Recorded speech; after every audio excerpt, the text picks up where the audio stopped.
আসসালামু আলাইকুম। আমি যে জায়গাটায় আছি এই জায়গার পরে হইলো পশুরাম, ফুলগাছি আর হলো ছাগল ছাগল নাই এরকম নামের কিছু। তো ওই সব জায়গায় বন্যার পরিস্থিতি ফেনীর ভিতরে সবচেয়ে খারাপ। এখন ওই সব জায়গায় যে আপনারা ত্রাণ নিয়ে যাইবেন কিভাবে? এই সামনে একটা রেল লাইন আছে, রেল লাইনের পরে যাওয়ার কোনো ব্যবস্থা নাই। যেহেতু আমরা ঢাকার থেকে বোট, লাইফ জ্যাকেট বা কোনো রকম মানে রেস্কিউ করা এরকম কিছু নিয়ে আসি নাই বা নৌকা টোকা নিয়ে আসি নাই, তো আমরা ওই পাশে যেতে পারতেছি না। সেনাবাহিনীরা নিজেরা রেস্কিউ টিম গঠন করে যাইতেছে, ওনাদের মতো ওনারা রেস্কিউ করতেছে। কিন্তু ওই পাশে যে পরিমাণ মানুষ আটকা পড়ে আছে, ওইটা যে মনে করেন খালি ওনারা একা রেস্কিউ করবে এরকম কিছু না। তো আপনারা যারা এই পশুরাম, তারপরে ফুলগাছি, তারপরে হলো ছাগল নাই, এদিকে আপনারা ত্রাণ নিয়ে আইবেন। দয়া করে ত্রাণ দেওয়ার উদ্দেশ্যে না এসে এখন রেস্কিউ করতে আসেন। আগে রেস্কিউ, মানুষ বাঁচবো, তারপর তো মানুষ খাইবো। হ্যাঁ, ওই পাশে যে জামু, এই রেল লাইনটা পার হইলে ওই জায়গায় হাঁটার জায়গা না, হুর করে পানি বাড়তেছে।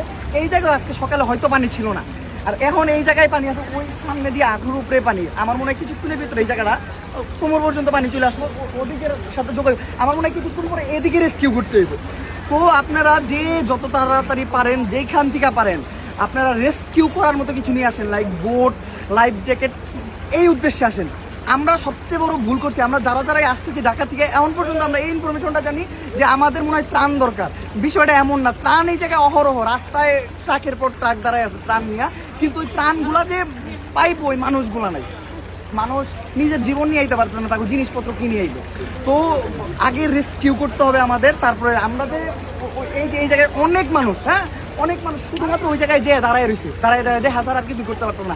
একটার পর দুইটার পর গাড়ি আসতেছে, রেস্কিউ করে ওগুলা জাস্ট অপেক্ষা করে আছে। কিন্তু ওই জায়গায় যেসব মানুষ বাসা বাড়ি টাইকা আছে, মানে তাদের কি অবস্থা আছে এটা একদম অজানা। কালকে রাতে যারা পারছে রেস্কিউ করে নিয়ে আসছে, রাতের পরে অনেক জায়গার সাথে মানে একদম সংযোগ বিচ্ছিন্ন। আমার কাছে একজন লোক এসে একটু আগে কান্নাকাটি করছে যে ওনার বাবা, ওনার মা ওই জায়গায় আটকা আছে, কোনো যোগাযোগ করতে পারতেছে না। আমার বলতেছে কিছু একটা করতে, যে ভাই উনি বলতেছে যে ভাই হেলিকপ্টার ভাড়া করবো, দরকার হলে আমি টাকা দিব, আপনি কোনো একটা ব্যবস্থা করে দেন। কিন্তু এই ধরনের ব্যবস্থা নাই। এই জায়গার আশেপাশে কোনো বোটের ব্যবস্থা নাই। আমি যতটুকু শুনছি যে যারা বোট ম্যানেজ করছে তারাও একটা হেভি অ্যামাউন্ট দিয়ে বোট ম্যানেজ করছে। আর এখন তো বোটের কোনো ব্যবস্থা নাই। আর লাইফ জ্যাকেট এদিকে নাই। যেগুলো লাইফ জ্যাকেট আছে ওগুলো হলো বাচ্চাদের লাইফ জ্যাকেট। বাচ্চাদের লাইফ জ্যাকেট পরে নিয়ে তোর রেস্কিউ করতে পারবো না। তো লাইফ জ্যাকেট, বোট দেন মানে রেস্কিউ করা যায়, মানে এই পরিস্থিতিতে সারভাইভ করে মানুষদের উদ্ধার করা যায়, এরকম কিছু নিয়ে এই দিকে আসেন। শুধুমাত্র এই জায়গায় না, নোয়াখালীর অনেক জায়গার থেকেও ইনফরমেশন আছে। ওই জায়গায় পুরোপুরি তলায় আছে মানুষ, মানে কোনো রকম ছাদে যে কোনো রকম পয়সা আছে। তারা বলতেছে যে কিছুক্ষণের ভিতরে হয়তো ছাদটাও ডুবে যাবো। পানি এখন পর্যন্ত বাড়তেই আছে। পানি কমার কোনো নামই নেই। আর আমি এটা অনুরোধ করবো যে দয়া করে মনে করেন যেসব কন্টেন্ট ক্রিয়েটররা যাইতেছে, দয়া করে তাদেরকে হেল্প করেন। তাদেরকে ওই যে অতীতের কোনো কিছু নিয়ে চেতায়েন না, গেজায়েন না।